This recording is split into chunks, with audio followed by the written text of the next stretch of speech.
Hey, everybody. This is Nevin Gusak, your host of the Populist Patriot. With me is my recurring guest, J.R. Nyquist, prolific author, blogger slash essay writer. Unfortunately, I guess you could look at it, unfortunately, he's been in demand by a number of media outlets, mostly online, with what's going on in both in Asia and Europe, and unfortunately in Latin America now. It looks like Bolsonaro, I guess we're going to talk about his potential fall from power and the retaking of Brazil by the Marxist Lula da Silva, who really has now come out of the closet with two clenched fists. So we're going to talk all about that today, the true strategic crisis that is underway. How are you doing, Jeff? It's tiring. It's pretty tiring. Yeah, no, bad news, a lot of bad news. The economic war is fully engaged. They're cutting cables.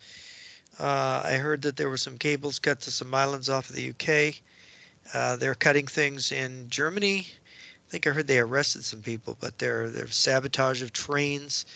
It seems like we're in the overture, right out of Viktor Suvorov's, Spetsnaz. The overture is the period just before World War III, when there's massive sabotage, cutting of cables, derailing of trains, sinking of ships, all kinds of things going on that are accidents. They're all accidents. And of course, we have an actual hot war in Ukraine, threats of war in Taiwan in the Pacific, and threats of nuclear use. I just was watching Russian TV a little while ago, and they were talking about a provocatia, provocation by NATO against Nikolaev, where they were going to detonate a nuclear weapon and blame the Russians, and then that would justify America nuking Russia, sending its missiles on Russia. This is a very strange propaganda to be terrifying the Russian people with the idea that the United States is planning a nuclear war to justify a nuclear war against Russia. That's pretty incredible, isn't it? And pretty much a reversal of what you think. What do you think, Nevin? You think the United States has been secretly plotting a nuclear war against Russia all these years? Well, let's talk about that a little bit. And you answer this question. Our policy is schizophrenic at best towards Russia during the Cold War and after the Cold War. I'm convinced, as you, the Cold War never ended. Let's see, answer this question. If you give billions in IMF loans in the 1990s, parts of which were diverted to Soviet Russian front banks in the 1990s and espionage agents and Aldrich Ames, American companies are permitted to sell supercomputers to, in the 1990s, cleared by Clinton, corporate Democrat, which enhanced Soviet ICBMs.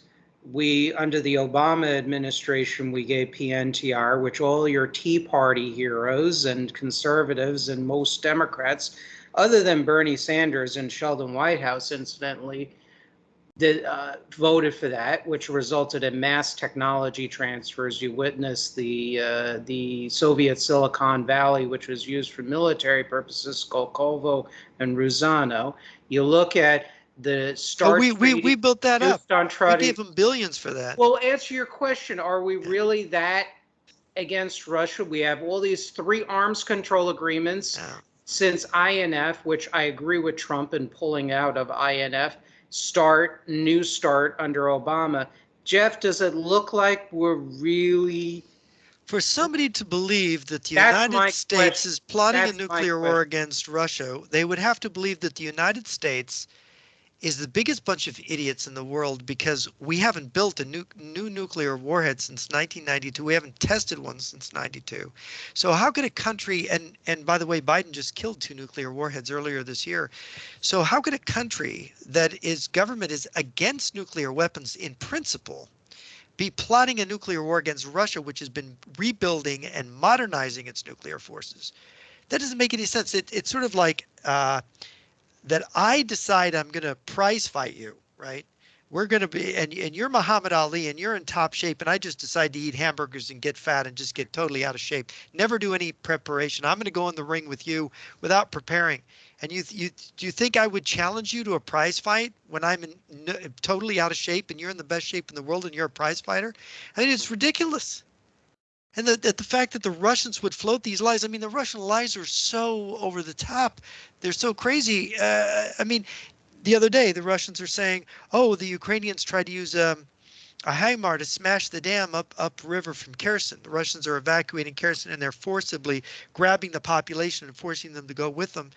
And the Russians are claiming, now why would the Ukrainians flood their own city when they're about to take it back? It doesn't make any sense. The Russians want to flood the city. It's like spoiled grapes. They want to blame the Ukrainians. And a Ukrainian source said, yes, indeed, they fear the Russians are about to break this dam. And by the way, that could cause the water to flood into the Zaporozhye nuclear power plant as well. I mean, the Russians are evil and crazy and desperate, and it's the Soviet Union. It's Stalin all over again. Well, you look at Putin's latest speech on the annexation, the last, I think it was towards the bottom in the last paragraphs. I'm working to the audience, I'm working on Substack papers that I'm going to be publishing.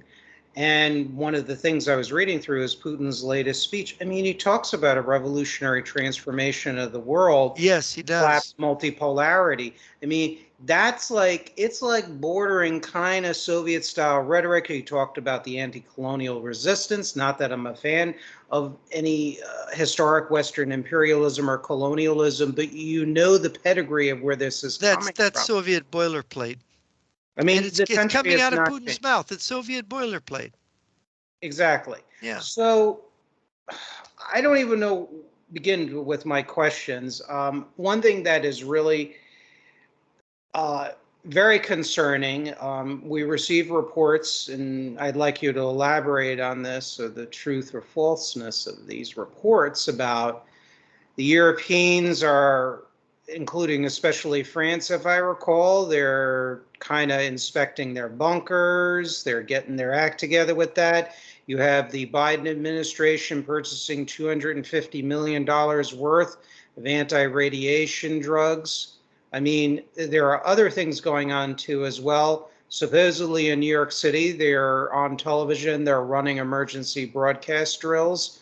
I mean, I don't watch television. I watch stuff on my phone, streaming services, but can you elaborate on what's going on and reading? Is all this true or false? The Russians are preparing for nuclear war. Zelensky alluded to it here the week before last. Well, yeah, last week actually was, what was it?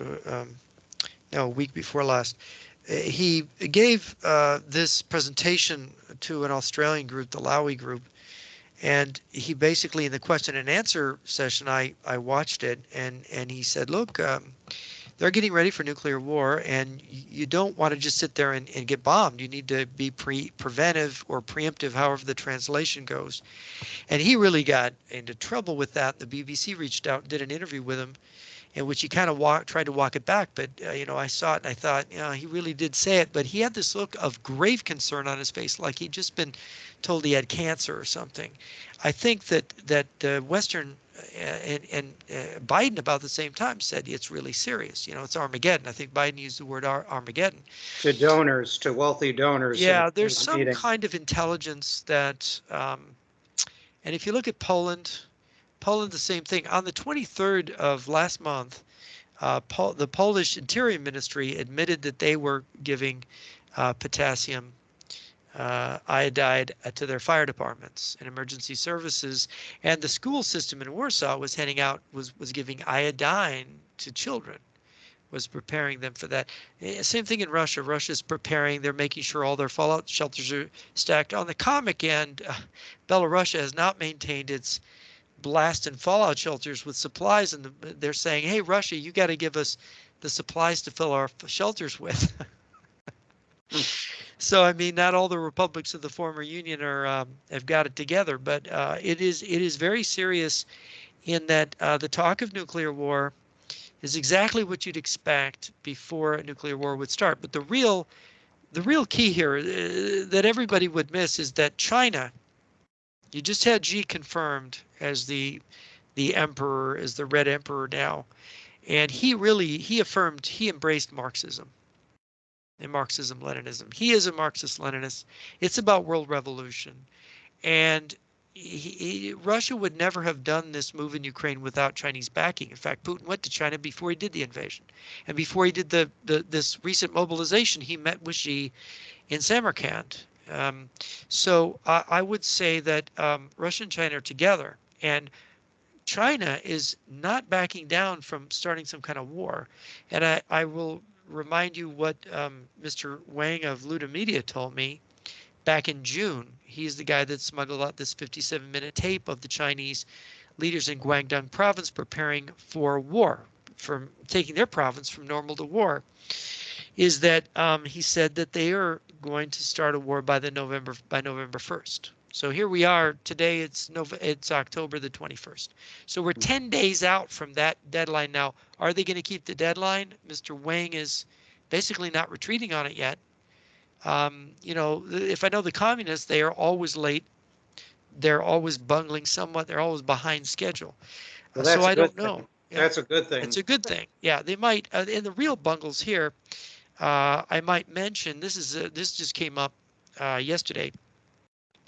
I believe he was the former head of the School of Foreign Relations at Moscow State University, Valery Solovey, has made a statement. He has said that that Putin is ordered them to get ready to go to nukes with their use tactical nukes in Ukraine, and they had to go through a testing schedule. They were going to test one underwater and one underground, and the tests either didn't happen or they didn't work.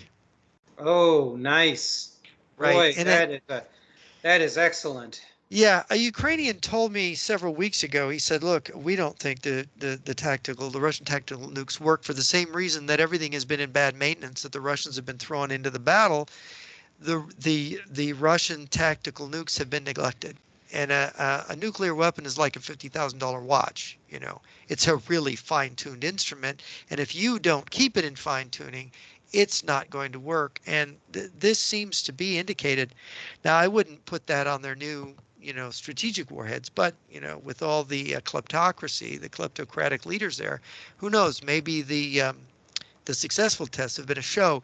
Mr. Solovey thinks that perhaps the generals made sure the tests failed because they don't want to use the nuclear weapons. That's an See, interesting theory. and that's one of the things. I don't know. I know you were collaborated with Dr. Peter Vincent Pry, and he was on a interview, I believe it was for the Canadian Prepper YouTube site, and it was very interesting. I always am very leery about Russian weakness, whether real or not, because they like to put on, and Edward J. Epstein, for the audience, wrote an excellent book about this in regards to the Russians emitting very strategically crafted specific disinformation about their missile and chemical warfare capabilities in the 1960s to the 1970s, that the Russians were more backward than not. And when Peter Vincent Pry had this interview, he said that Russia is really fighting with its fingers, but not its fists. He says he is claiming that they have not used their Air Force much. They have not used their cutting edge weapons like their Armada Terminator style tanks or whatnot.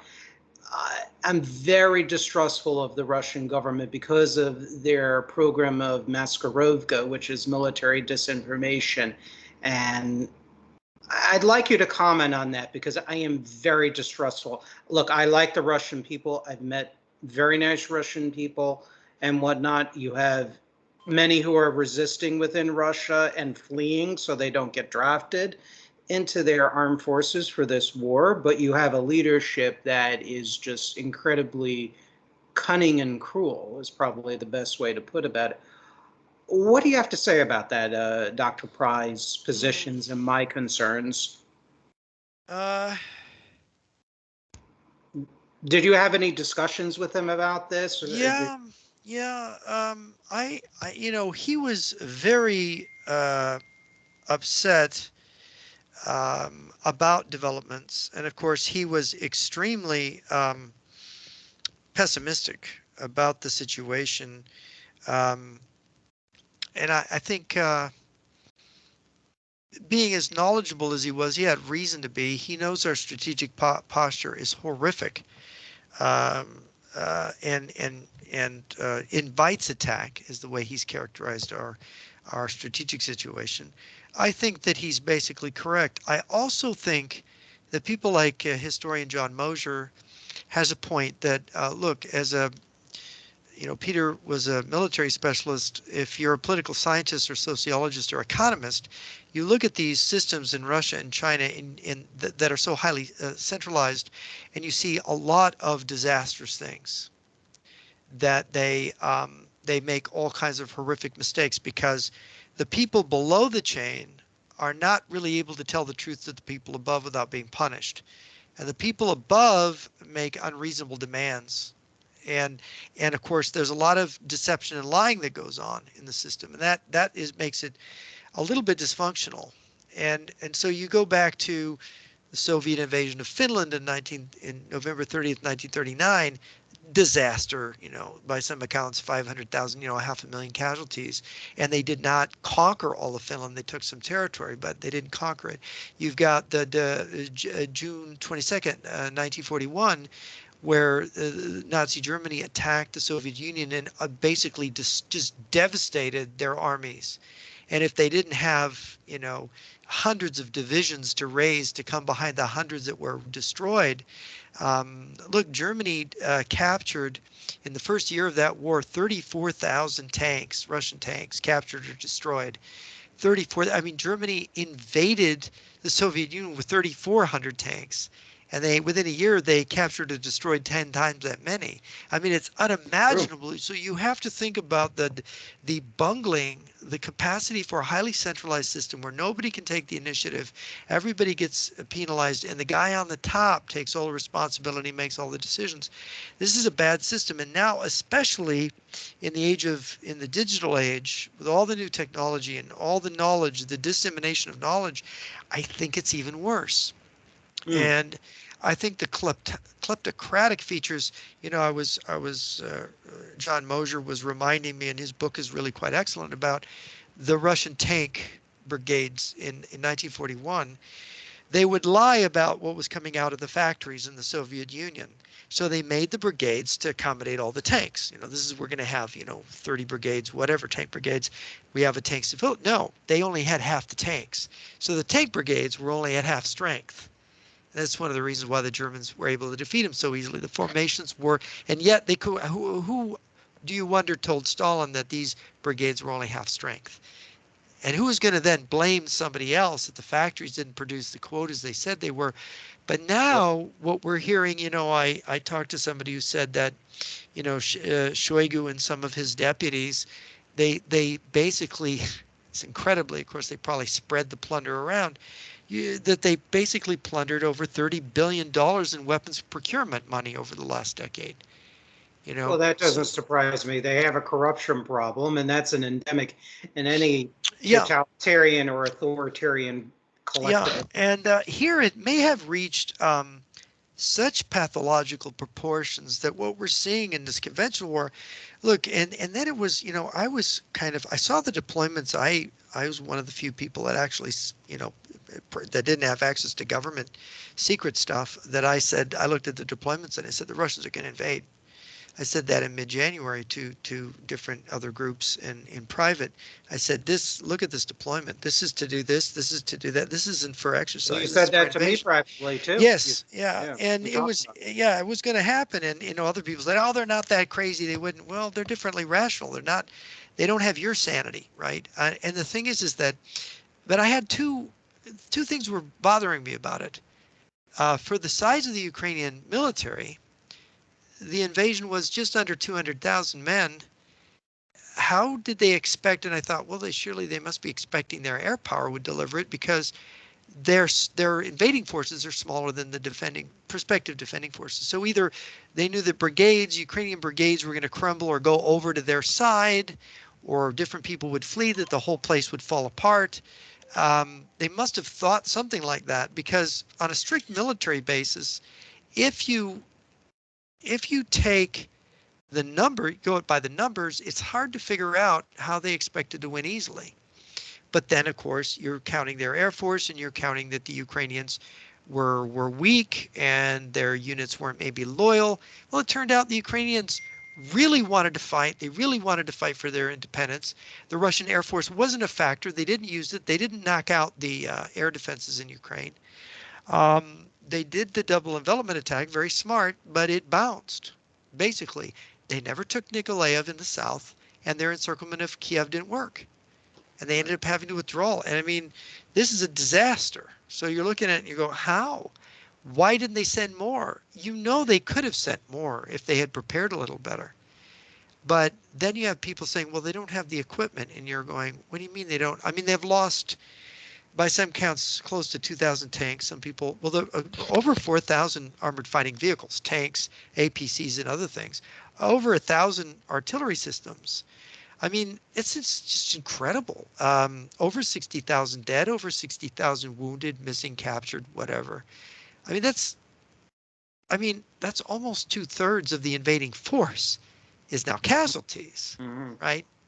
Well, I mean, you can compare this to June 22nd, at least on the surface, 1941, when there was mass defections of tens of thousands, at least, Yeah. Red Army soldiers, no question about it.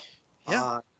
But when we take a look at the balance sheet in a conflict, because ultimately, from my point of view, really our point of view, the Russians are ultimately gunning, no pun intended, for the United States ultimately, along with their Chinese communist partners. What are the strengths and weaknesses of the United States versus the Russians and the Chinese? Let's start with the strengths and weaknesses that the United States has if we were to have a global showdown with Russia directly and China. Well, the United States has extremely vulnerable infrastructure. I mean, look, Peter Pry, you mentioned him earlier, he was trying to warn Americans, trying to get legislation to fix our grid so that our grid would be protected against an EMP attack. You know, because we got all this interconnectivity on the grid, and the grid is very vulnerable. You got some of the Nordic countries, you know, and because of, you know, the way the solar flares affect countries in the far north, have, you know, hardened their grids. The Russians have hardened their grid. We won't harden our grid. We won't, and it's like $2, $3, $4 billion. It's a pittance, you know, to have this to protect the grid, because if that grid goes down and they can't bring it up for 11 months, according to the EMP Commission, 80 to 90% of Americans will die waiting for the lights to go back on. Because why? No food at the store. You can't pump water out of the ground. People are going to be dying of dehydration. And if you want to drink out of that river there, that contaminated water, you'll die of dehydration, because you just won't be able to hold any food then after that. And you've got the problems with heat in the winter in the colder areas of the country, and then of course civil disorder in the cities. What are you going to do in these mega cities with 10 million people, 5 million people? What is going to happen when there's no food on the shelves and you turn on the tap and nothing comes out? What kind of behavior are you going to see? And where's the relief coming? Where's the cavalry to rescue them? There isn't. You're talking about an unmitigated catastrophe. You talk about vulnerability. America is naked, and there's no, you know, our ballistic missile defense. What, 15 launchers in California, and what, 70, 80 launchers in Alaska that could stop a North Korean missile, but probably, well, definitely can't stop a Russian missile, and probably couldn't stop a Chinese ICBM. So we don't have ballistic missile defense. We have a few things, some ships, and supposedly some lasers at close range. Something gets close to something that might work. But I don't think, you know, when you're talking about the hundreds of missiles, the thousands of warheads that Russia could send here, and the hundreds more that China could send here, nobody knows the size of China's nuclear forces right now. I don't think anybody really knows. They could have they could have 1,000 to send here. So how does the country survive the bombardment? And I just did a show and they said, well, they would make the whole continent radioactive. That was my first big question when I started studying nuclear war. I thought, do I really want to study this because it's just or everything's radioactive, everybody dies. And as I studied it, I found out it wasn't true. Fusion is clean burning. Fusion bombs, hydrogen bombs, you airburst them, there's really nothing. It's not much. And you already have had more long-lived cesium, strontium-90, and whatnot in the atmosphere from the above-ground atomic test than you would have if all those hydrogen bombs went off.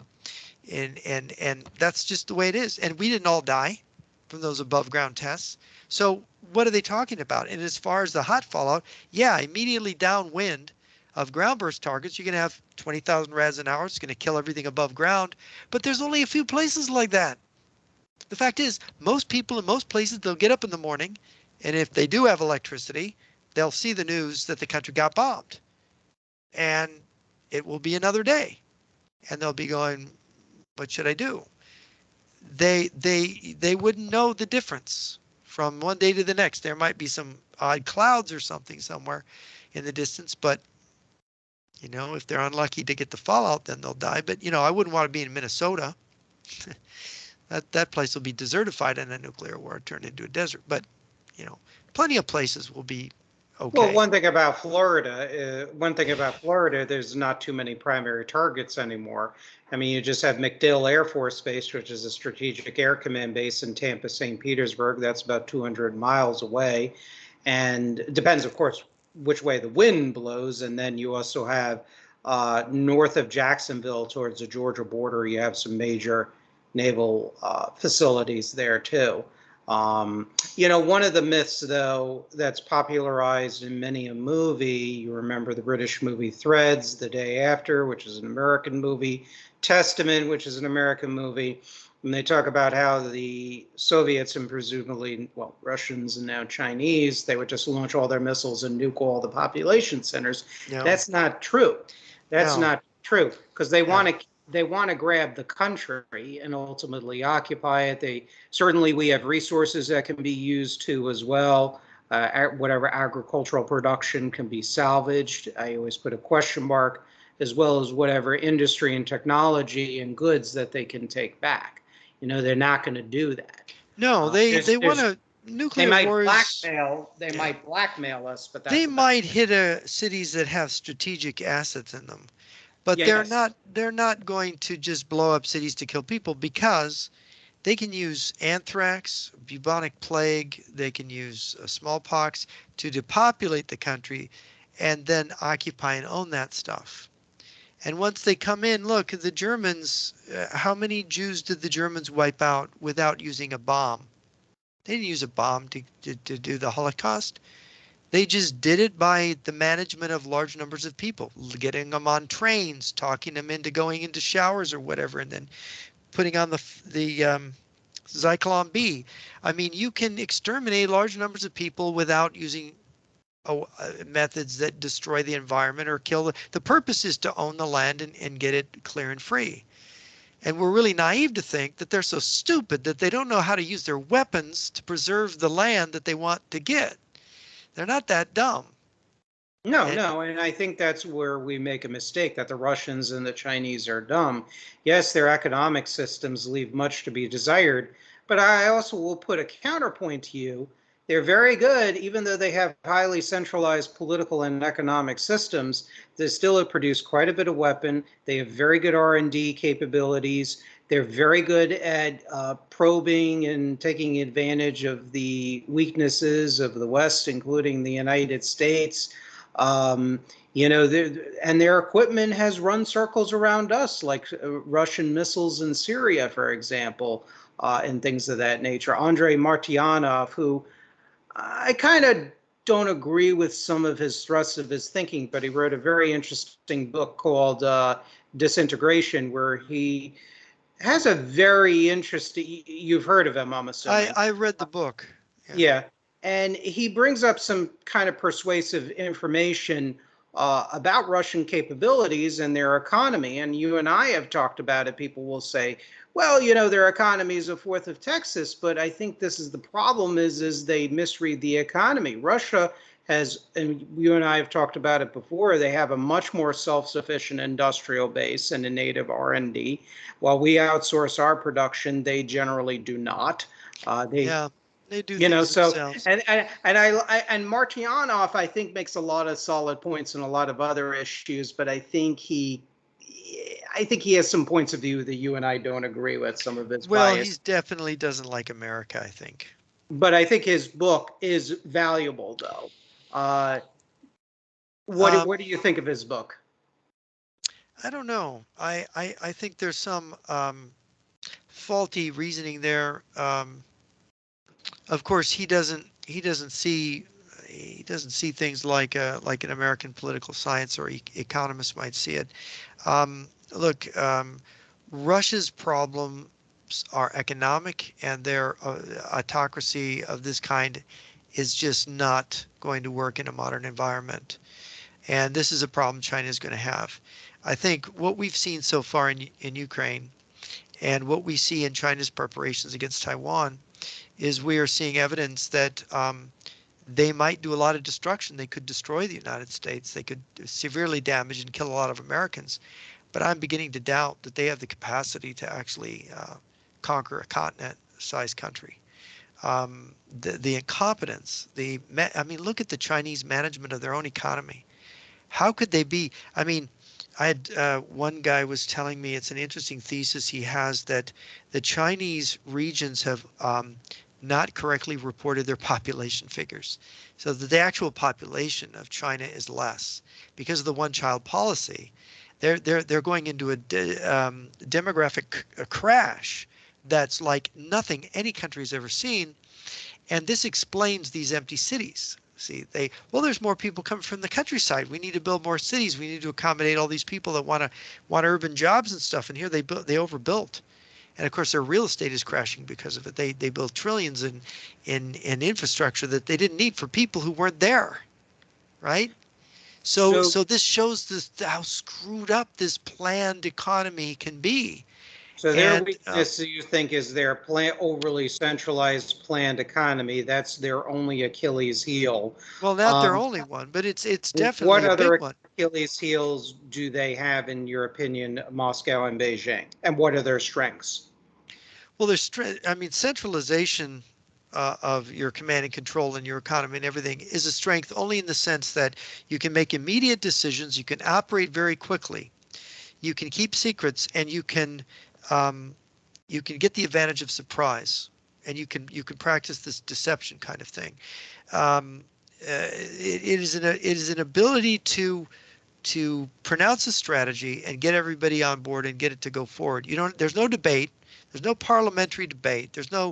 You have to mobilize public opinion. They control the press. They can get everybody to have the same thing rolling around in their head and say, oh yeah, the Ukrainians have to be taken, Ukraine has to be taken, and America is going to nuke us, so we better nuke them first. You can set up all these narratives. But the problem is that when you lie to all of your people, it's like we pretend to work and they pretend to pay us, the old Soviet saying. Well, they lie to us and we lie back up the chain to them. And there's a irrationality because information is power, right? And so their whole system is predicated on disinformation and control of information. But they don't realize they jam themselves up. They don't realize this problem. So they have this advantage of speed and strategy. They have this disadvantage in that their system gets all gummed up by their own lies. They tie themselves into knots. They get into trouble, and you see it with Stalin in the pact with Hitler. Look at how that ended up for him. Mm. And uh, it's very hard for a system like that to renew itself. They have to go through this rigmarole about having this stage collapse and try these reforms that fail, and these fake billionaires, and on it goes. Like in China and Russia, they have to do these things, but in the end, everybody figures it out that they're still bad, and they've Yeah. worn out their welcome again. And now what do? What card did they play? They've played the good China card, the good Russia card. Now everybody goes, no, they're rotten as heck. What are we going to do with these people? So then they've worn it all out. So they got to go to war. Well, they better be ready. They better be. Because if they're not, they're going to lose. And it doesn't, with the West, it doesn't matter that we're not ready because we are like an organic thing. And you can lop off huge chunks of us, but because it's kind of real and the people are able to debate, they can actually create a power out of everybody putting their shoulder to the wheel, and they could create a power that's very hard to resist. This is what Machiavelli said republics could do. A genuine system where the people are participating and there's freedom, you're going to get more, a larger, it's slow to get off the ground, it's slow to move. Maybe the strategy's not great, but you're generating a lot of power in the end.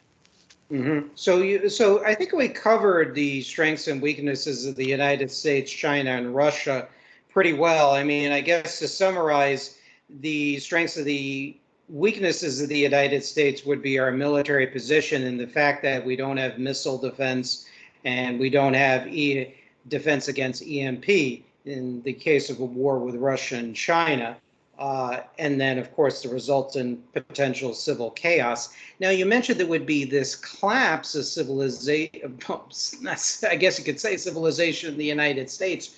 Do you see our freedom and our former republic coming back? Do you see maybe the country splitting up into different countries and people pooling themselves together? Or do you think it's just going to be survival of the fittest? Also, do you see the Russians and the Chinese occupying? And that would be another thing that all these Americans at each other's throats would have to contend with. What do you have to say about that? We don't know how far they're willing to go at this point, because it's one thing to have a plan. It's another thing to get there and go, oh, this isn't really working out. This isn't how we imagined it would be. The Chinese seem to be focused on doing it because I think they want to carry this out. The Russians look like they're not succeeding, and I'm not sure they can't do it without each other. So I'm not sure if this plan is going to work out for them, but we have really horrible leaders. I mean, Mr. Biden, and his son. I mean, I was just looking at this latest on the Hunter Biden laptop. I mean, how many crimes, how many hundreds of felonies are found on that laptop? I mean, Biden and his son are criminals. Well, I mean, can't both come to sides. any. Both sides are incredibly corrupt. I mean, Well, Biden has always been not an ideologue in my estimation. He's always been all about himself and enriching himself and his well, families. no, I mean, you know what Trevor Loudon has said about him and how Arm & Hammer put him in office into the Senate, Yeah, I right? kind of disagree. I mean, no disrespect to Trevor, of Right. course. I kind of disagree with him because you can receive that kind of money just to be an opportunist to launch you to office, because at the same token, he gets money from Arm & Hammer and the anti-defense lobby. At the same token, he became by the 1990s known as Senator Credit Card and the senator for MBNA, and he'll just take money for wherever it is. Now, Biden has done some, pardon my language, some very awful things that are basically almost borderline treasonous. You look at what Vladimir Bukovsky, one of the documents he released from 1979. It was a Soviet Politburo document, which basically had Joe Biden and Richard Lugar, senator from Indiana, basically saying, let's just pretend to care about human rights and the dissidents in the Soviet Union, but just not care about them. And it basically said that, and it's very illuminating. So, yeah, Biden is a piece of what.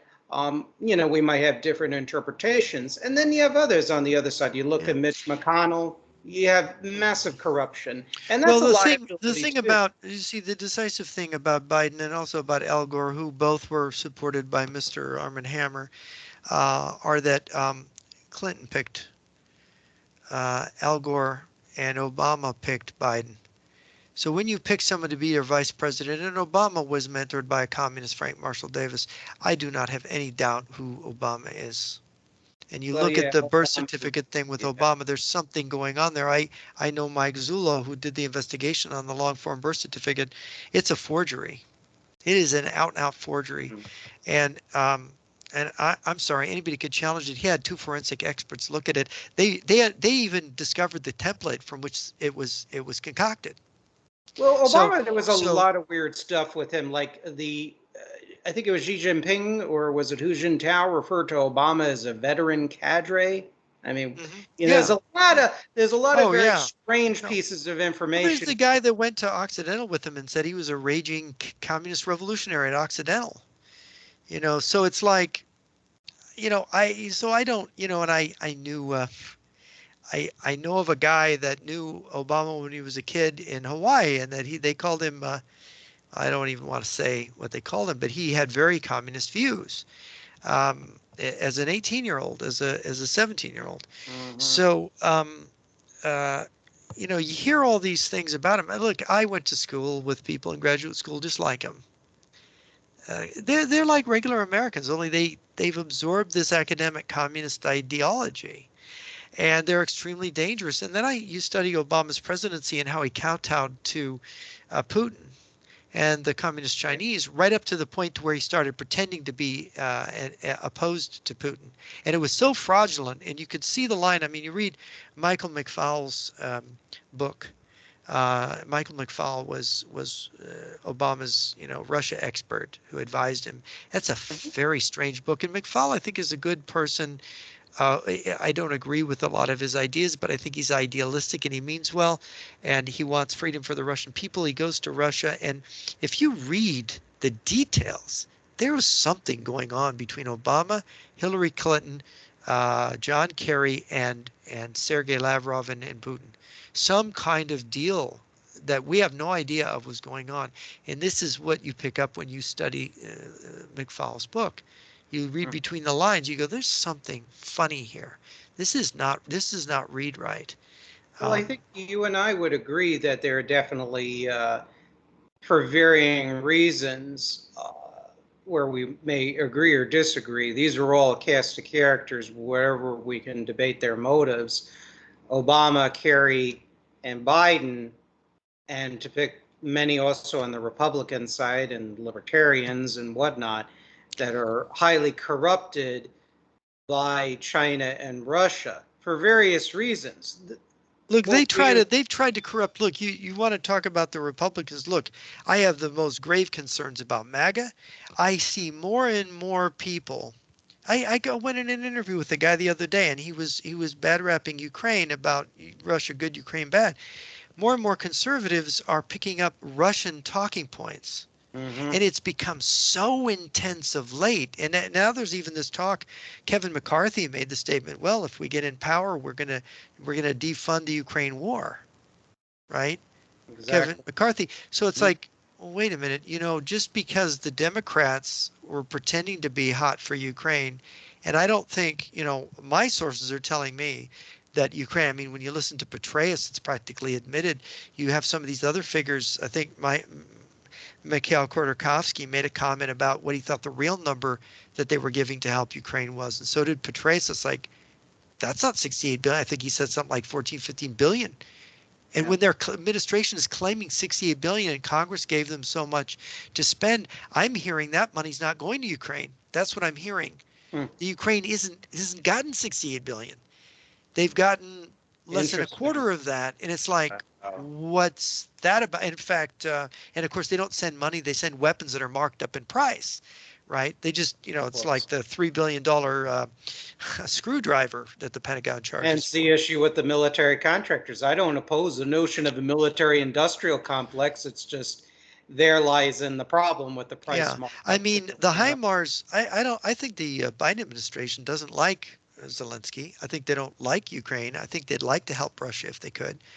That's what I think, because I think that's who Biden is. And I think the fact of the matter is, though, that they are starting to get scared about China, and they'd like the war in Russia to be over, but they don't know what to do. They've locked themselves into Trump as a Russian puppet, Putin's a bad guy, and so they have to play. That's the hand that they started to play. They can't go and pull the card back off the table when they've played it, No. and that's what they have to do. And I think there's some funny business going on there. I don't think the HIMARS. Nobody realized how creative the Ukrainians would be with that rocket artillery.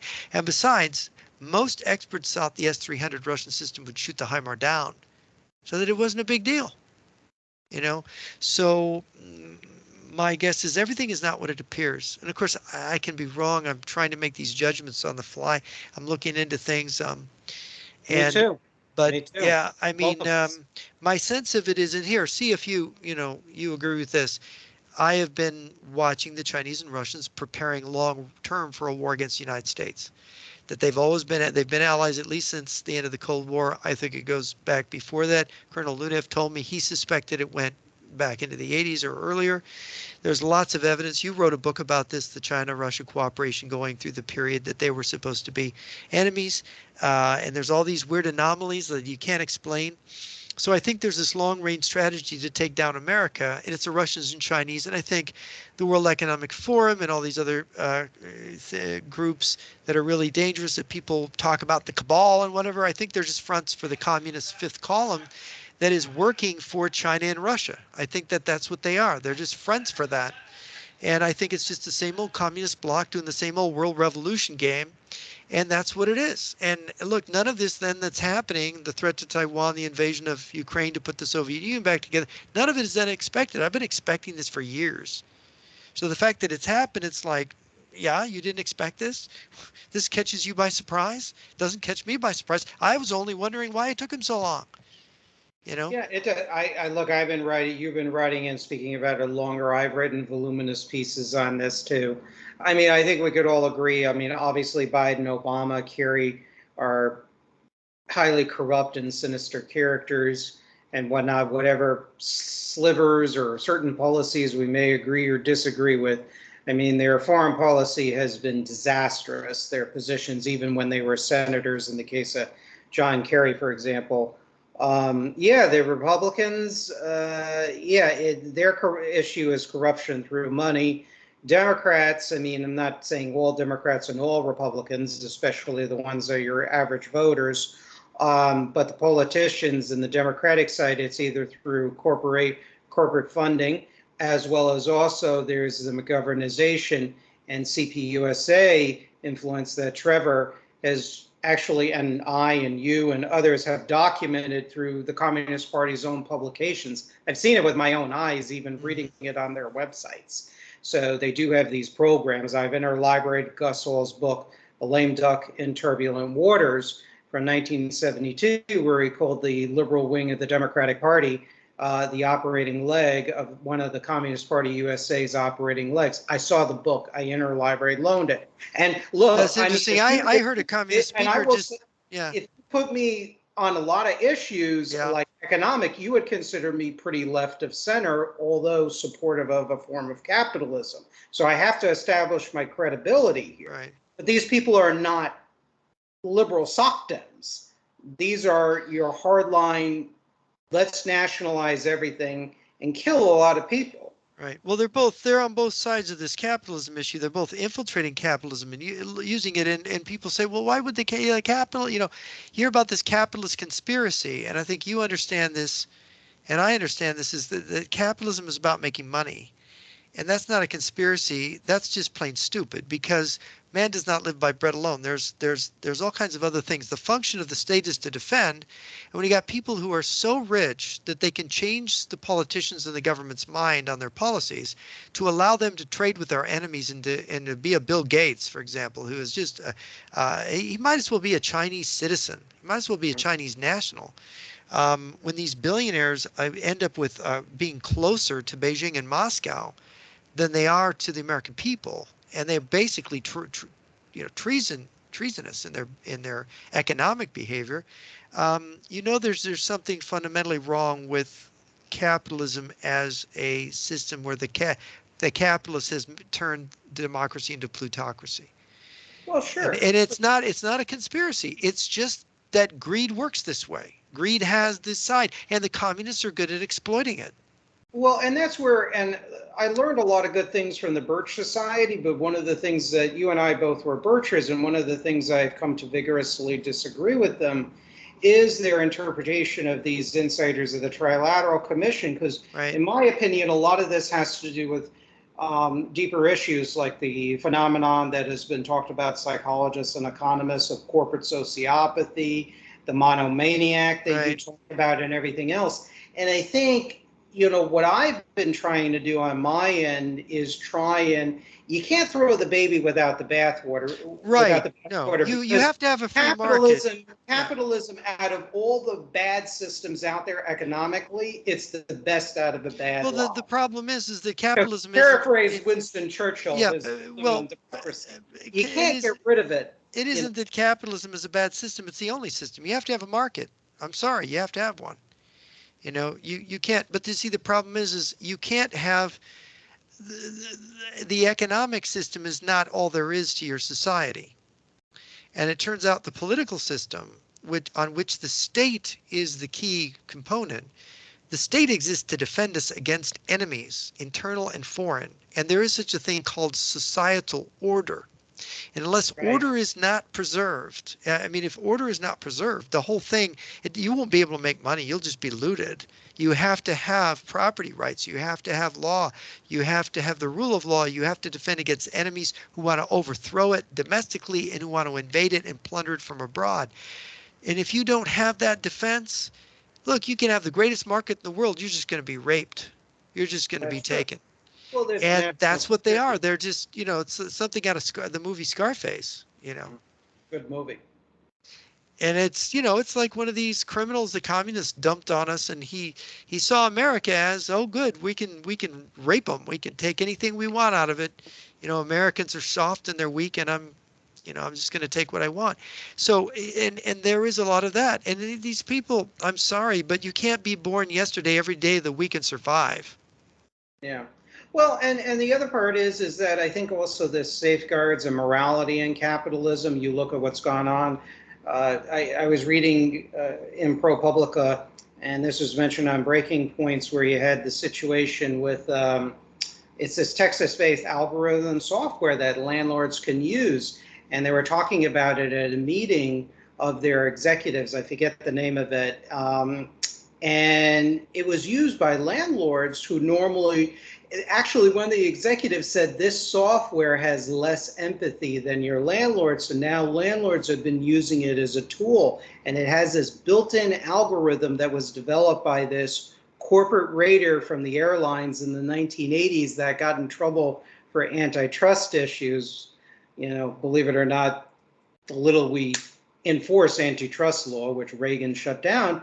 Well, this guy now is doing that, jacking up the rent. So what's going on to unaffordable levels in rentals? And I think what's happening, and this is when you look at testimonies of why people join these extreme groups, it's because they feel they can't make it in a society. And you have even capitalists warning against that. And to me, that's a national security issue that's harming the national fabric. So this project I've been working on for years is how do you build this sense of a noblesse oblige, a renewed sense of social order. What you're describing, you're talking about, and to some degree what I talked about, were talked about by an element of conservatism that Buckley and William F. Buckley Jr. and others expelled. I came across an interesting conservative philosopher. I'd like your take on him. Peter, I believe his name was Peter Viereck. Peter Viereck? Yes. I've heard of him. I don't think I've read anything by him. Yeah, I was reading this book, Conservative Critiques, or Conservatism's Critiques Against Capitalism, and they talked about the Southern agrarians, Richard Weaver, Yeah, Russell Richard Weaver, Kirk, I know very well. Yes. and others. Well, look. I'll give you Julius Evola, and I know what Jacob Burckhardt and Nietzsche had to say, and a number of others. But there's a Julius Evola who was very much fascinated by National Socialism. He was on the Axis side in the war. He was a Italian. Not really. He never was a member of the Fascist Party, but he had this different take on everything, and he wrote Revolt Against the Modern World. He wrote some very interesting books, and he's very big. The Russians, Alexander Dugin tries to exploit his writing to promote, but he's sort of the alt-right, pseudo-fascist right in Europe. But he has a very interesting take on the problem of class, the problem of what he calls the castes. And what he says is rather interesting. He says that the original form of human society was you had the priest king or the priest, the shaman, and then the warrior aristocracy, and that's how the state was and how the people were organized around that. And you go back to Moses and Aaron and the Jews, and you go to the Egyptians, and really the king of Egypt was the leading high priest in reality. So you have in the same thing with you go back to Nebuchadnezzar in Babylon when he's I think I bought it. It was a monograph of him dedicating a temple and what he had to say. Marduk was his god. Um, this was kind of how everything was organized, and he said so it's so when the priest who is talking to God is getting the direct inspiration, right, and then the warriors stand by him, and then the merchant class under that they run everything, and then the lower class is doing all the work, the regular working class, and each class has its own dignity, right? The idea is that all the classes have their own dignity, but they perform this different function. Well, it's interesting. What he says, the degeneration, he refers to this old Hindu notion that we're in the Kali Yuga, right? We're in the dark age. And what the dark age is, it's in the inversion of the castes. So first, then, we no longer have priests on top. We have the aristocrats, the warrior aristocrats, the warriors as rulers. And he says, well, that's not so good because they're not. There's no divinity there. There's no God in it. And then he says, and then they get overthrown, and then it's the bourgeoisie, it's the merchant class. They're running everything. And that's even worse. It's bad. You're getting into something much worse because now you've lost two levels. You've lost the nobility of the warrior, and now you've lost the priest and his contact to God. And then, but what's underneath there is the seething masses who are ready to take their turn, the communist revolution. And that's sort of how he read it. He just took he sort of took a kind of line from Marx about he just instead of class warfare he called it the what was it, the inversion of the orders, the inversion of the castes. And it's very odd, but it actually is true. That's how history seems to go for the last 4,000 years. And it does seem to get worse as we go down, as the people who are leading us. I mean, look at Mr. Trump. I mean, he's a businessman, but he's not the most dignified businessman, right? No, and there are good businessmen out there, to be clear and to be fair and historically accurate. We take Aaron Feuerstein, the late Aaron Feuerstein, who's a Jewish American businessman from Malden Mills in Massachusetts. But, and let's talk about Trump. I really, if you haven't come across it, Jeff, Peter Navarro's latest book, he was one of the few really good Trump administration officials. He served as the White House Trade and Manufacturing Advisor in the special office that was created by Trump. And I was reading through it because I'm recovering from surgery rather well. And what was fascinating is that Navarro is loyal to his boss, but he's very critical. And one of the weaknesses of Trump, he said that Mr. Trump, he basically feels that because any billionaire has automatically big brains, are intellectually superior because they got rich, so therefore they're very bright, and what Navarro said is Trump didn't differentiate between the sort of sociopathic Wall Street people. He calls them the Wall Street transactionalists that he brought into his administration. And he names names very quickly, very bluntly, I should say. And that's my issue with Trump is that he made some very, for the most part, horrible appointments. He was also running as a Republican, you have to inherit all the crap that's associated with it. I have a view that a new party needs to form from the grassroots somehow. Maybe even in the wake of a war. I don't know. But you But you what is your understand, estimation on Trump? you got to understand. What is it that should be guiding us? I go back to Aristotle's metaphysics, right? The very page one. The idea that he has is there is knowledge there's a wider knowledge which no man can have a perfect understanding of, a wider knowledge of sort of the context of existence of humanity, of what the world is, that nobody except God really has, but man has to sort of keep it in mind. And that knowledge has no utility, let's say. It's not practical knowledge. And yet it is the knowledge that gives us the meaning of everything, because that knowledge is self-contained and everybody really wants it if they really knew what it was, but it's not useful in the economic sense. And one of the things the ancient philosophers, they didn't trust people who were businessmen. They didn't trust people who just were interested in practical activity, because they knew that human beings have needs, right? We want things. Well, our wanting of things corrupts our ability to see the truth, because we see things through the lens of wanting. And that lens of wanting and wanting to create things to fill that need distorts the way we see the world. So we miss essential truths. And it is, Diogenes the Cynic. They said, why do you live like a homeless person? Why do you live like a bum? He says, well, if I worked for somebody, I'd have to listen to them, and if I offended them by disagreeing with them, I'd lose my job.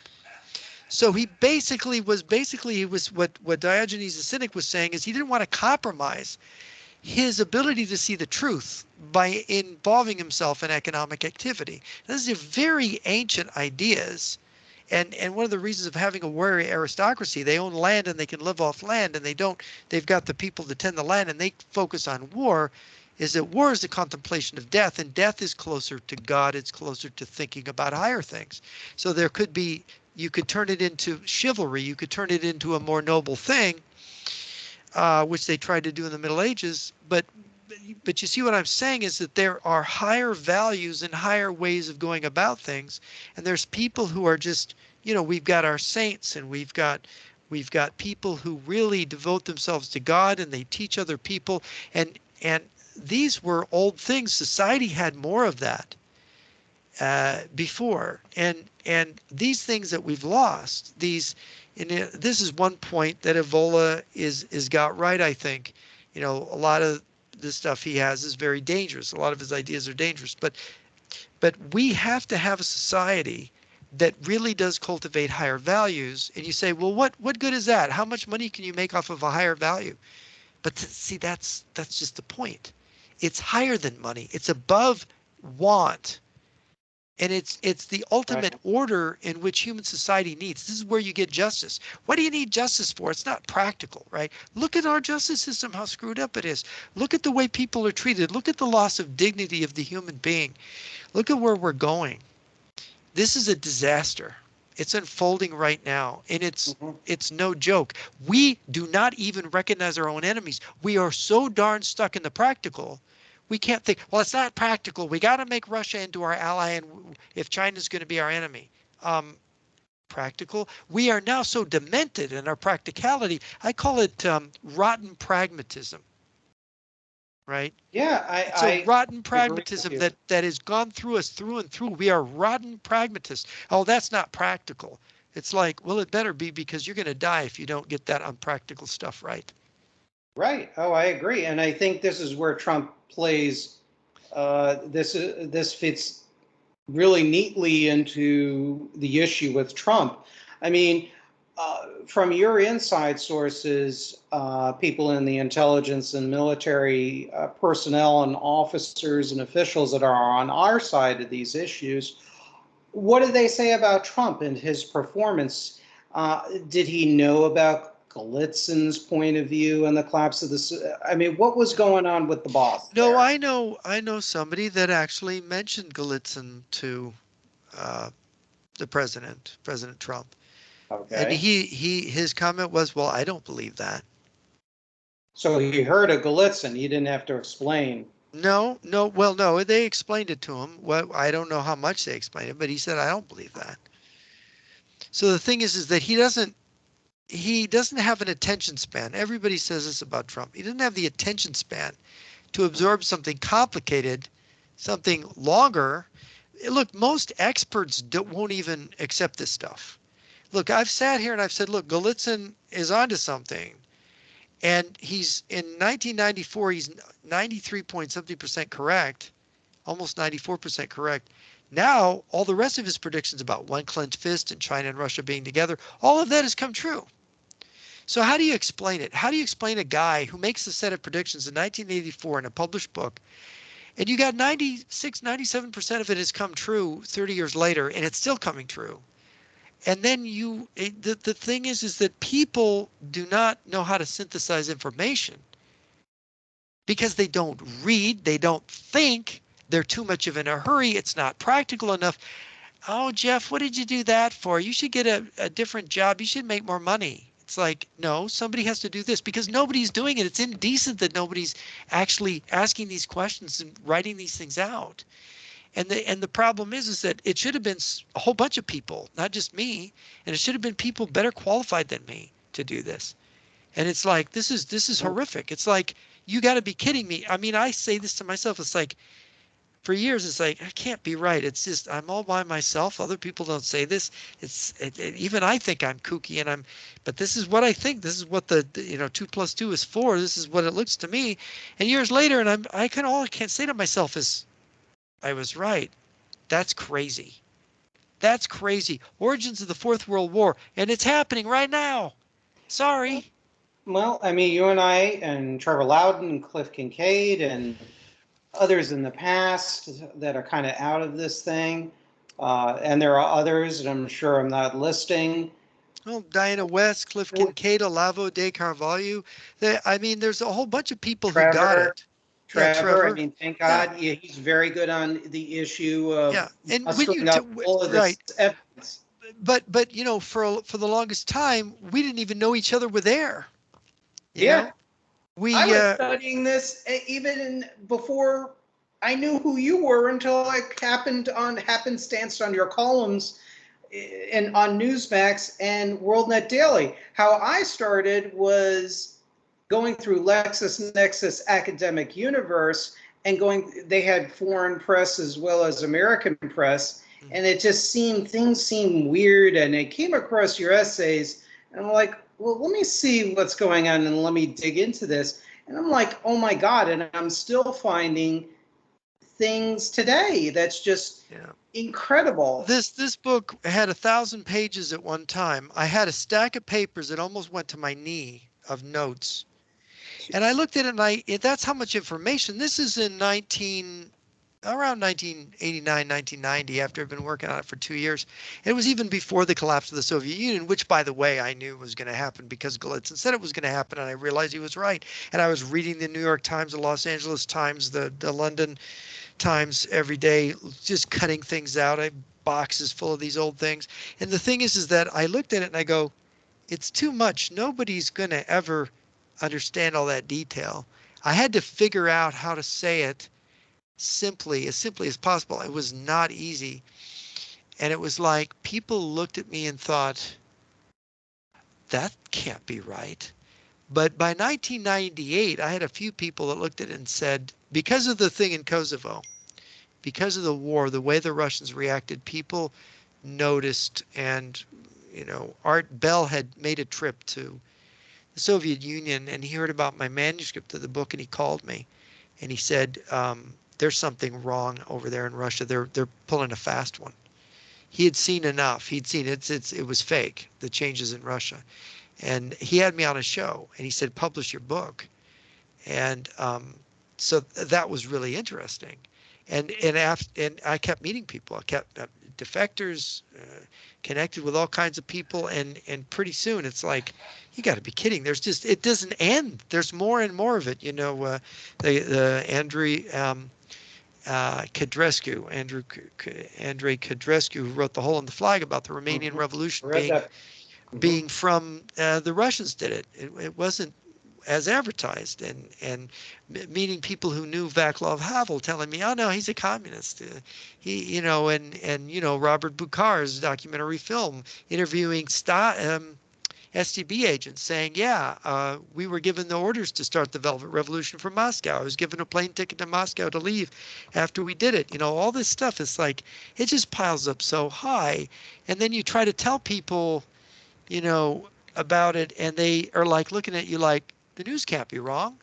You know, it's like, do you know what disinformation is? Do you know what an active measure is? And I remember I had dinner with Joseph Farah and his wife and Father James Thornton, and um, good grief, it was Bill Gertz of the Washington Times, and there was this other guy who was brought there and he was like, it didn't really fit in, and they put him opposite me, and so he was like chatting with me during the dinner, and I realized that he was a CIA person.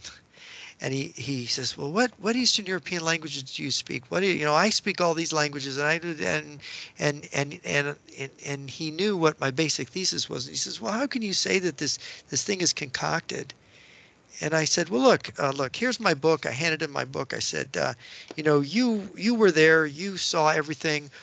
Why don't you read the book, and why don't you tell me what I got wrong? And so the next morning, I'm walking with Joe Farah and Larry Klayman. I, we were going to go sit down in the banqueting hall, and he's standing with my book kind of nervously, and he looks all disheveled, and he's waiting to, he says, Mr. Nyquist, I was up till 4 a.m. reading your book. I think you're right. That's what he said. He was a CIA guy that worked in Eastern Europe. And it was like, that was, you know, because he was so skeptical and so critical at dinner, and then he went and read the book, and then he was like, Mr. Nyquist, I think you're right.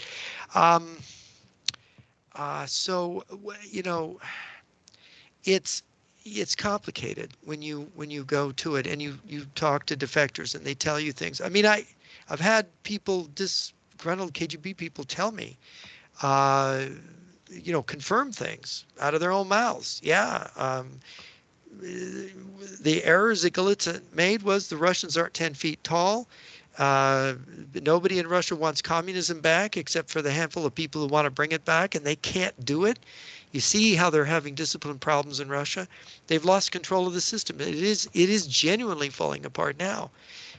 Their plan didn't work, and maybe their nuclear war, it won't work either. I mean, I'm hoping. Let's keep our fingers crossed and pray to God. You know, miracles can happen. You look at how Israel defeated how many 5-10 Arab armies surrounding it in 1948 and 1949. I wanted to get to Brazil, and then I wanted to, and I know it's kind of late, but Brazil is important because Latin America, as Gennady Zyuganov pointed out in 2006, Latin America is going red. Yes. And it looks like, you know, now it's Brazil. It looks like there's the runoff election between Jair Bolsonaro, the Social Liberal Party, versus the Workers' Party of Lula da Silva, who, by the way, for the audience viewers, Lula da Silva's Workers' Party blames the United States and takes Russia's position on Ukraine, by the way, in case you guys didn't know that, saying to the audience. So he's a friend of Fidel Castro, the late Fidel Castro, the dictator of Cuba. Formed the Sao Paulo Forum together with him. Yes, and he's called while he was president for basically strategic alliances because we don't want the empire to survive. This is what Lula da Silva. Well, this is what he's about. He's not a friend of Hugo Chavez. So I interviewed Hugo Chavez's chief of air staff and his pilot that flew the Venezuelan presidential plane, and he said, "Oh, Chavez is a communist. He hates the United States. He wants to wipe the United States out. He wants to make a communist bloc in South America." Now, this was over 20 years ago. I interviewed him. I don't remember his name, but I know who you're talking about. I know. Yeah, I published the article in Financial Sense. The interview I did with him, it was very, very interesting because you read about Chavez and it's like, well, he seems like a communist, but they all describe him as a populist leftist, you know, as a non. But he was he said, no, he's a communist. And I go, really? None of the newspapers or magazines call him that, you know? And he said, yes, he's a communist. He's a Marxist Leninist. He loves, you know, Mao. He loves Lenin, and so. That's Venezuela. Look at what's happened. And there's Russian and Chinese troops there now. Why are there Russian troops if Vladimir Putin is a nationalist? and a Christian. Why is he helping a communist regime in South America? And of course they went for the big oil country first, right? But Brazil is really a prize because it's the biggest country in Latin America. And it's pretty well industrially developed. They're an arms exporter for decades, steel producer. Now, I was reading some of the back and forth. I'm glad to see Alan DeSanto seems to be okay. I have to listen to the interview. Next time you speak to him, please give him my best. Yeah. I enjoyed the interviews that three of us did. But where it seemed like I noticed in the comments some very interesting discussions on where Bolsonaro went wrong and the issues. Now, obviously, he's not a communist and he's not an unpatriotic He's person. not. No. Obviously, he's not No. unpatriotic. No, What in happened? talking to not only Alan but other Brazilians, Bolsonaro was under incredible pressure. And remember, he was an army captain. And a lot of these people in the Brazilian army, it has its own, special role in politics, you might say. And the Brazilian army this is what Olavo said to me about the Brazilian army, is they're technocrats. Yes, they They are. don't have any philosophical way of understanding the world, and they just don't understand the communist threat thing. They just don't understand it. And they think that they can really manage, stand back and they're like the gods that are managing this. And of course, um, Captain Bolsonaro, only a captain, he's got his vice president, I think, is an army general. If I'm not remembering, he's a colonel or a general. And of course, the guy is really, if you've watched some of the things that came out of the early Bolsonaro administration, the guy was really kind of high-handed with the president, like, well, I'm a general and I'm, the military. I represent the military and the government. I don't know. I think that they just are naive. And the country is super infiltrated. Many of the institutions, the big media in Brazil, a lot of the larger corporations, they've just been captured, and by the Chinese interests. One of the I was really, I got to say, I was shocked to see, Bolsonaro at the BRICS meeting, smiling and shaking hands with Xi Jinping, because when I met Bolsonaro said, gave a speech in which he said, I'm going to make sure that the Chinese are kicked out of Brazil and they're not going to be able to exploit the Amazon. And it's not worked out at all. He hasn't been able to keep that promise. And I'm told that just the pressure is just imagine the whole country, the Chinese are economically all over it, pouring money into it, wanting to colonize it. Well, there's And Minister of Economics, Paulo Guedes, who is a disciple of Milton Friedman, neoliberal market fundamentalist. He was basically served in some ways as China's informal agent because he was opposed to any trade restrictions, meaningful trade restrictions on China. Guedes. And you write about the Brazilian military. I've done some research on it. And yes, they fought communist terrorism in the 1970s, for example, and they took over from João Goulart, who was a former served a fascist leader, Getulio Vargas, and then became president in the early and mid 60s. And he was moving Brazil towards the Cubans and the Soviet bloc, got overthrown. But the Brazilians always had very tight, by the 1970s, tight trade relations with the Soviets. And they also traded with some radical Arab states like Saddam Hussein's Iraq, major arms exporter to them, as well as the Libyans, and opened a PLO office. In fact, I recently came across a very interesting article, and this probably had to do with Latin American national solidarity against the British, but the Brazilians actually gave landing rights to Libyan aircraft carrying Soviet weapons to the Argentinians who were fighting against the British during the Falklands/Malvinas War. So when you look at the political situation, it's never cut and dry.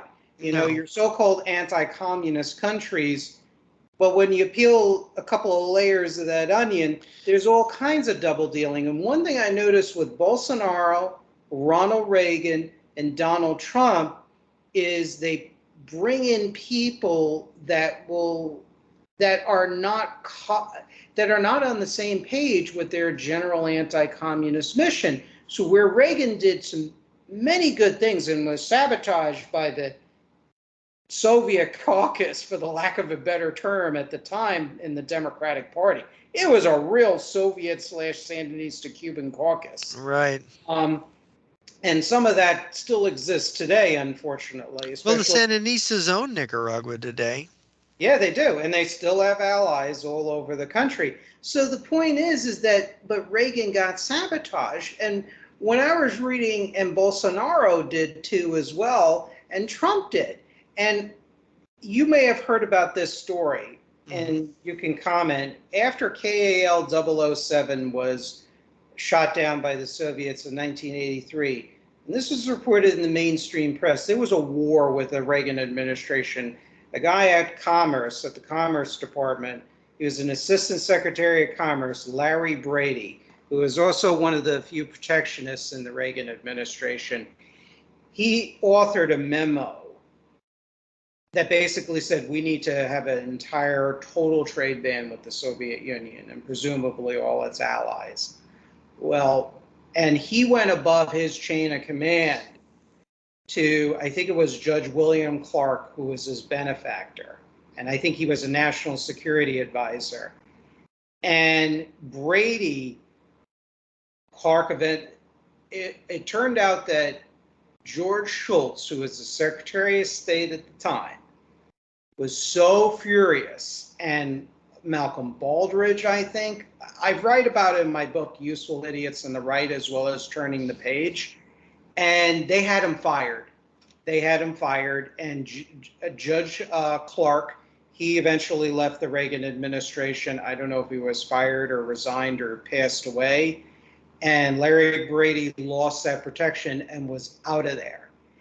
And you call it in your book, your latest book, and I wish I could quote it, but it's like we need a new patriotic movement. You said almost verbatim in the origins of the Fourth World War, and it like captured my imagination. It's like, aha, I'm like, this is the solution. You need this new mass patriotic movement that is divorced of the big money powers, because I see the same damn thing over and over with every freaking Republican president. And the reason why I pick on the Republicans is most of the audience know how the anti-American elements of the left, parts of which are in the Democratic Party, we know about them already. So much is said, but not enough is said about the right, which I used to subscribe to.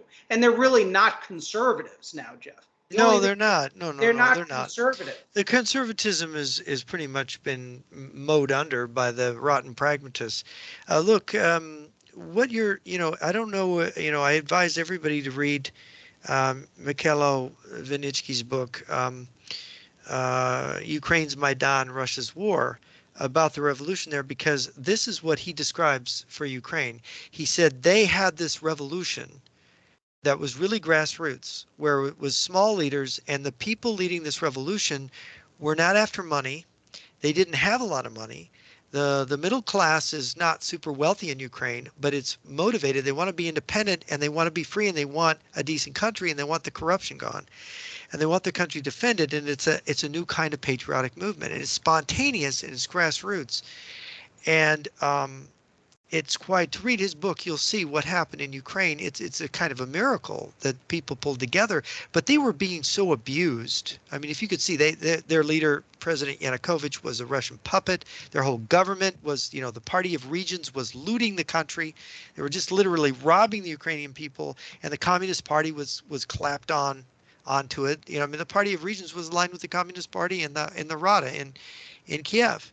And Yanukovych was writing herd on it, and there was Vladimir Putin talking into his ear. Now this is what you're going to do next, and you're going to trample them down here, and you're going to shoot them there and beat up their kids here. And so when you see that a country like that, that's right on the edge of the empire, that was so corrupted and totally, you can't think about a country that, Soviet country is a network of corruption. And these people broke free, and now they're fighting a war successfully against against the basic continuation state of the Soviet Union to stay out of that state.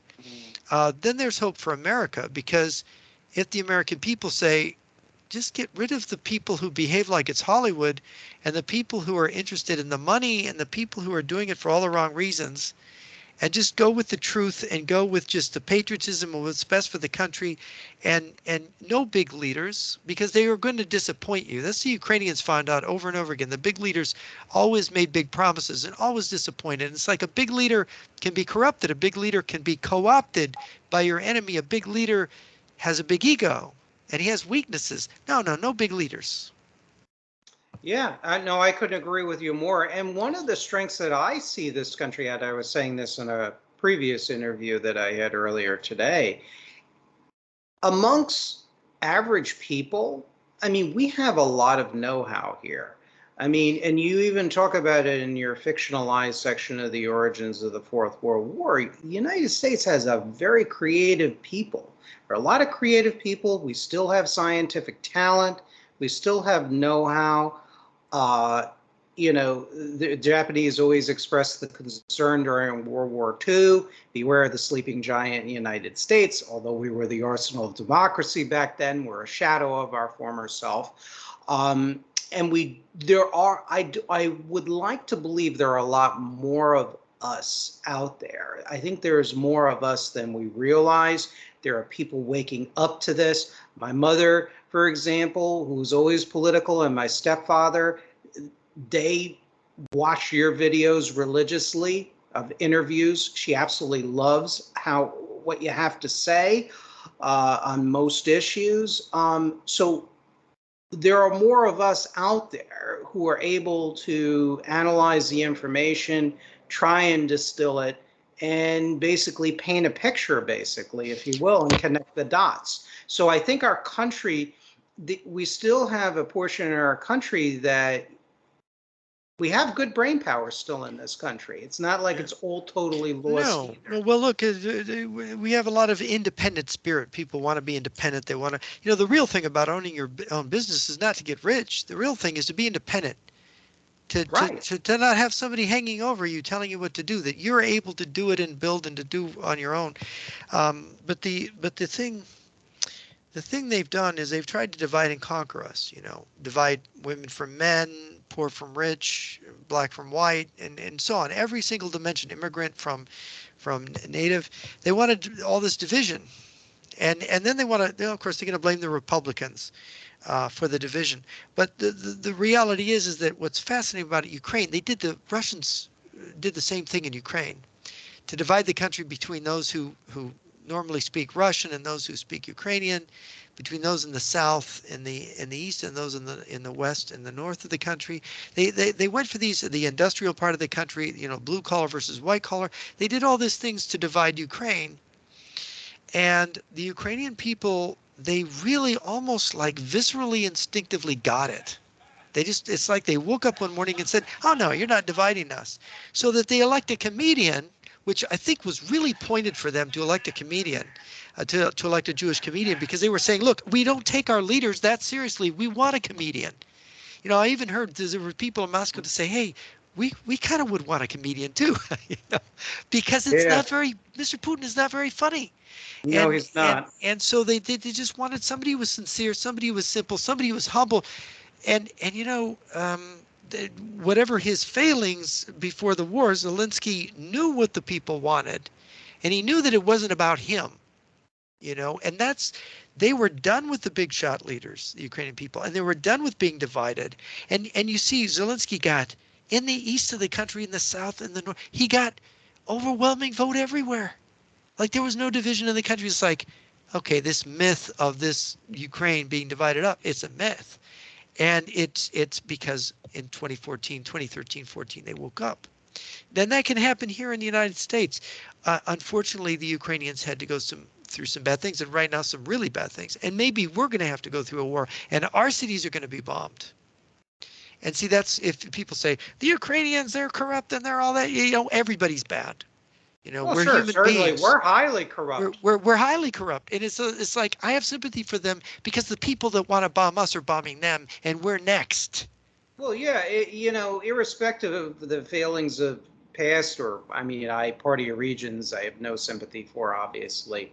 I mean, the Ukrainian people didn't deserve this. Not all of them are It's horrific. Nazis It's and crazies in order no, to of get course that, not. And you you know. have and of course Mr. Kolomoisky, he's a Jewish oligarch who built synagogues. You're telling me that he financed these volunteer regiments full of Nazis? I mean, give me a break.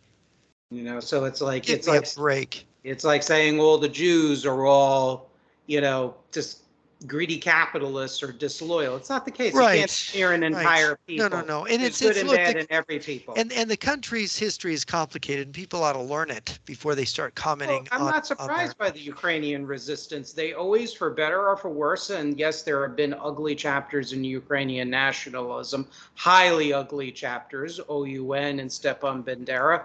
But the fact of the matter is the Ukrainians, they do fight for their independence, like a lot of other peoples, for that matter, and they're very fierce about it. I yeah. mean, And it's a it is when you're fighting something so evil as the corruption of an autocratic regime that is highly toxic. Mr. Putin is highly toxic. That's a criminal regime. You cannot allow it to spread from one country to the next because then the disease gets worse. And they're trying to spread it here. What do you think Mr. Biden is? Russians and Chinese are trying to colonize us like Brazil. We're all subject to being colonized. Look at the port of Hamburg, what the Chinese are going to operate it. It's third largest port in Europe. They're going to operate it. I mean, the penetrations continue. Why aren't they learning this is your enemy, Europe? well, Doesn't matter. Germany, China's on the other side of the planet. Well, Germany, you take a look at the SPD of Gerhard Schroeder, for example. He's totally in with the Russians and the Chinese, the business interests, the SPD, the Ostpolitik, for example. You had the AfD, the Alternative for Germany. They're totally in Putin's camp for the most part, the AfD. They justify Putin's invasion of Ukraine, for example, and call for the lifting of sanctions. Tell me, Nevin, from what I'm hearing in Germany, that's not really popular, that position in Germany now. Is it going to change? You think the AfD is going to get stronger as people freeze? I hope not. I don't think so. I mean, from what I understand now, and I tweeted this on my Twitter, you even have Greta Thunberg now saying that maybe the closing down of the German nuclear power plants was not the best idea. And Cigar and Jetty tweeted that. I'm like, yes, you go, Greta. And that's where you gotta, you're gonna have people, hopefully of good faith, turning around. But you look at in Germany, you have Die Linke, which is the old East German Communist Party successor. Die Linke, for those that don't know German, it means the left. That's correct. Used to be the SED, then the PDS, and now Die Linke. They're in totally in bed with China, and and also to some degree Russia. You have large portions of the party that justified Russia's invasion of Ukraine. In fact, they even went to the Crimea. A delegation of various extremist groups, including Die Linke, went to Crimea and said, "Okay, referendum. We support the referendum of Crimea joining Russia." So that was some years ago. I think that was in 2015, I believe. So unpredictable. So unpredictable. Yeah, but treason is real. Collaboration is real. Collaboration is real. And there you have the Frenchman, like the guy who wrote Gami Fay, who wrote Archaeofuturism. Moscow should be the capital of Europe. Eurasia, the new Eurasia. Same thing as Gorbachev's, one common European home that Shevardnadze and Yeltsin promoted as well. This is what they want. They want all of Europe. They don't just want Ukraine. They want all of Europe. Well, Dmitry Medvedev said this year, for example, he wants a Europe basically under Russian domination, stretching from Moscow to Lisbon. Yep, he talked about that. I mean, you want to talk about the common European home. Well, I mean, Gorbachev talked about how he would hug the United States to death as a result of that in the late 1980s, as Vladimir Zubok wrote about that in his essay based on declassified documents. So Yeah, I mean, all of these schemes where the Russians have stumbled on their own, have tripped on their own pant leg, were all designed to try to bring this about, including this bungled invasion of Ukraine. So let's just hope that they're just another that they just are too incompetent to pull this off. But they are getting to the point where nuclear weapons are now on the table because it's the only way to bail themselves out. So I guess we're going to find out in the next couple of weeks. yeah, I mean, and let's hope, and it's great news that they're in certain areas they are bungling, and I think that's great news. But we also have a lot of problems too as well. We got our own bunglers. Yeah, so we have to be very careful. I mean, for the record, I mean, I obviously am supportive of giving weapons to a degree, financial aid and whatnot to Ukraine. I am leery about poking the bear in the eye too much with NATO expansion to Ukraine, only because I am very fearful that the Russians can interpret it in such a way, do what they've always been preparing to do, and thereby justify it to their own people too. So I'm very fearful of them, and we need to, it's going to cost probably trillions of dollars, but there are so many things that we need to do for our defense forces and reindustrialization.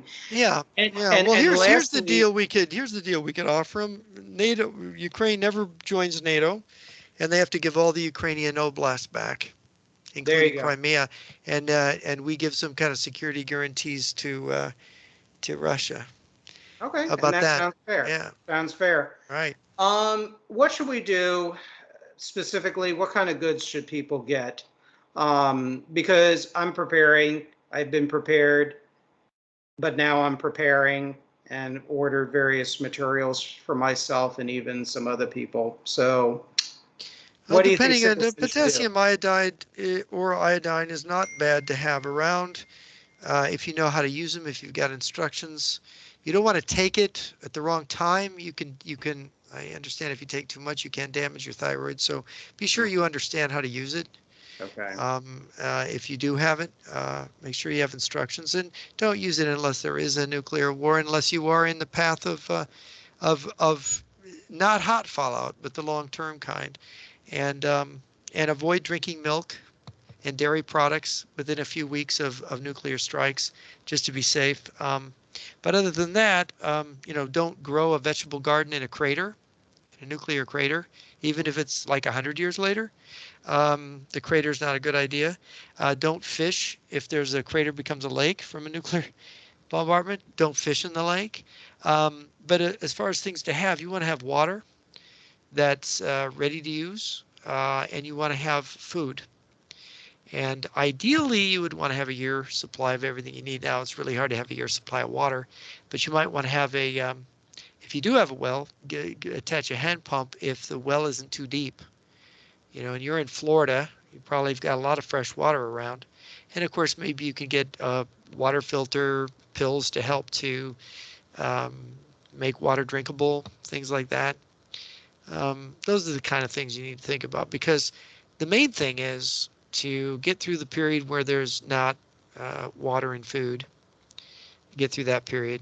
How many days or months worth of water should we get, and as well as canned foods? I prefer proteins and vegetables. Protein, you need to have protein, and protein is a big thing of it. And of course, a lot of canned stuff will last. It'll be good for a couple of years. But I use sardines packed in olive oil.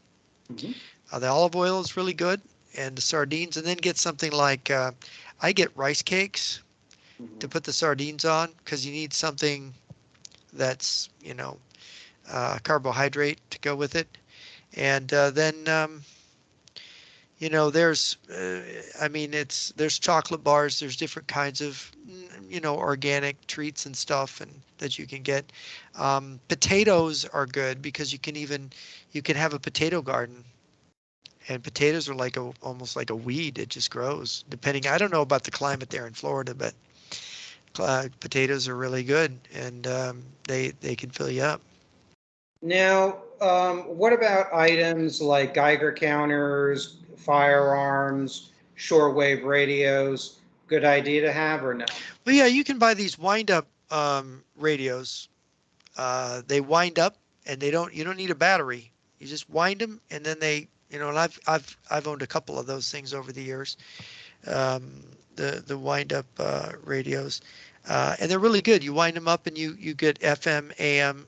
And a short wave. It's always good. Then you can pick up broadcasts. As far as gear for detecting radiation, um, that's more difficult. And I had some of that gear, and it's just difficult to calibrate. But if you're in if you're downwind of a military base, you want to be able to, there's books like um, Nuclear War Survival Skills that you can get on Amazon. And these books, they will tell you how to dig an emergency shelter. You're in Florida, probably people don't have a lot of basements there because the water No. table is low. Your Right. basement would probably be just a cesspool.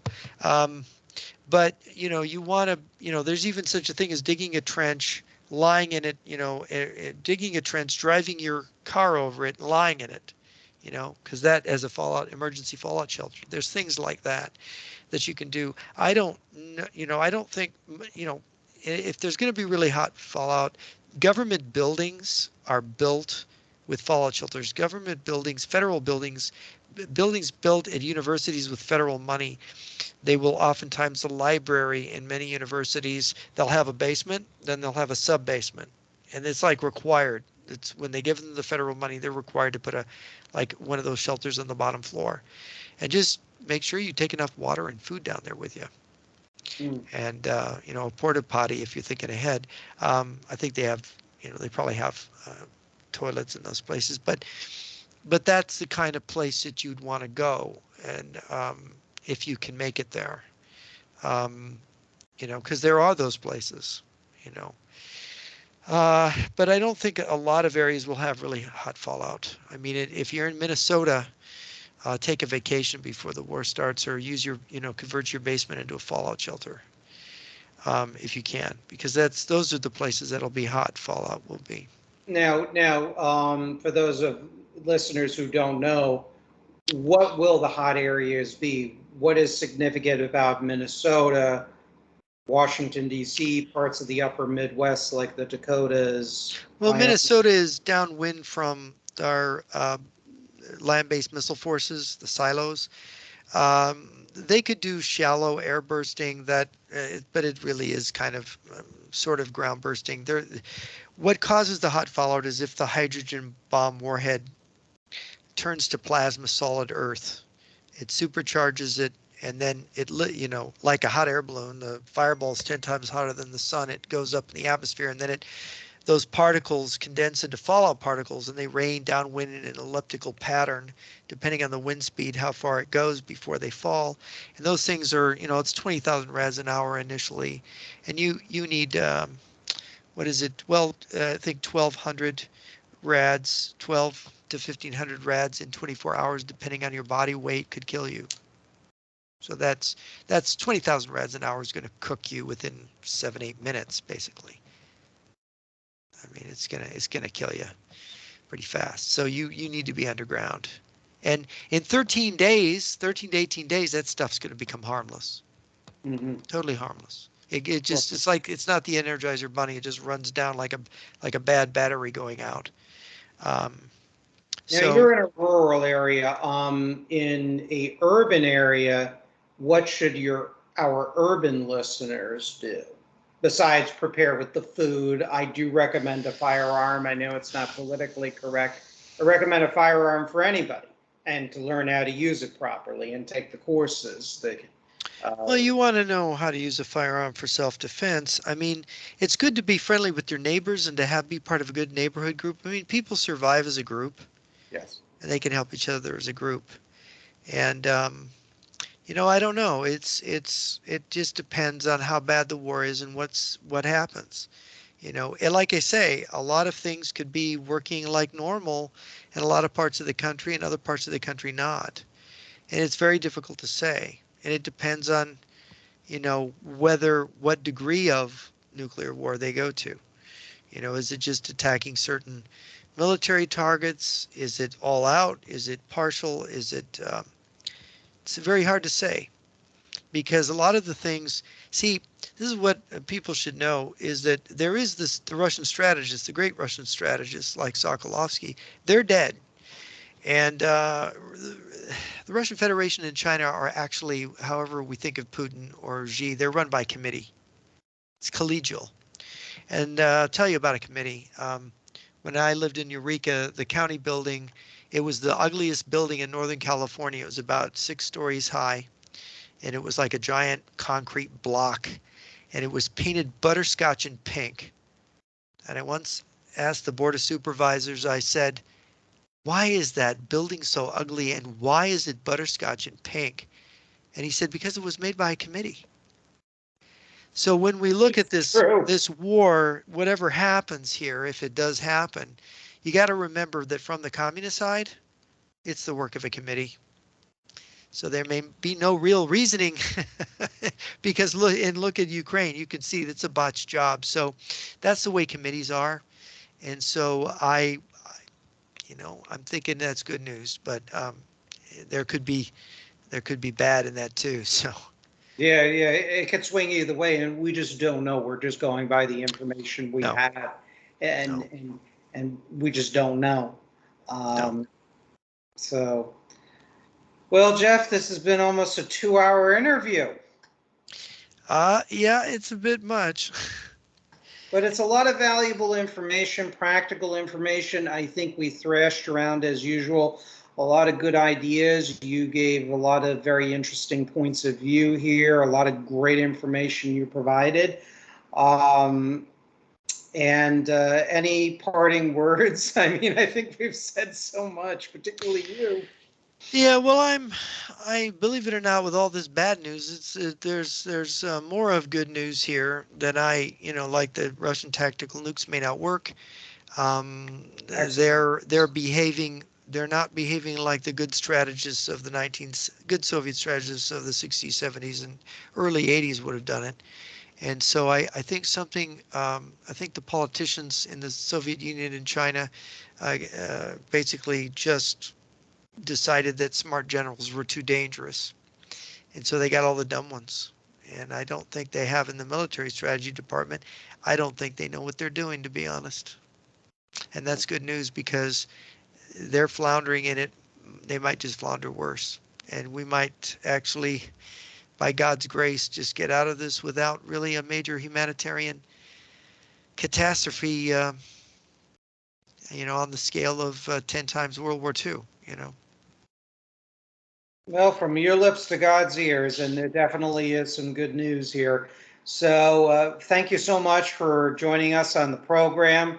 I'm sure we will talk again as developments arise and as things change.